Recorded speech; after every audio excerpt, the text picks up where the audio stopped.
El uso de accesorios sobre la cabeza, nosotros como médicos recomendamos en las mujeres el uso de pañoletas, sombrero, gorras, etcétera. Después de las 72 horas no hay ningún problema, pero es importante recalcar el caso de los sistemas o los peluquines.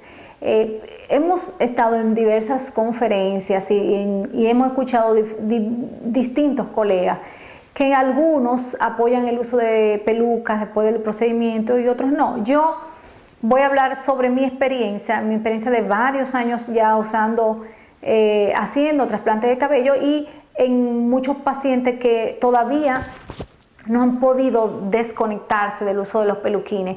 Particularmente yo prefiero, y se los recomiendo así, que no me usen el peluquín sobre el trasplante, porque mi experiencia es que he visto una población de crecimiento mucho menor, ya sea por el pegamento, por los clips, incide de una manera directa. He visto grupos de pacientes que lo han seguido utilizando, que no han podido despegarse a pesar de nuestra recomendación de que no usen peluquín sobre el trasplante.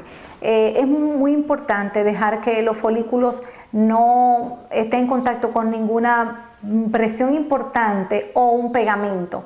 Y es importante que el paciente, sobre todo el aspecto psicológico del paciente, se pueda manejar. Ellos deben de entender que es algo prácticamente aditivo tener el efecto cosmético de un peluquín, y el deteste, el separarse de esa pieza es parte importante del tratamiento, porque psicológicamente se involucran muchos ingredientes allí que muchas veces no dominamos. Ya en nuestro caso, con experiencia, lo hemos visto y hemos visto la experiencia de otros que lamentablemente son casos que debemos de tratar de manera particular, y ellos deben de entender, ustedes como pacientes, que lo que principalmente quiere el médico es el provecho de esa inversión y de ese cambio de imagen. Entonces, la persona de experiencia es el experto que está ofreciendo el servicio, que es quien sabe lo mejor para determinadas personas. Y en estos casos del uso del peluquín,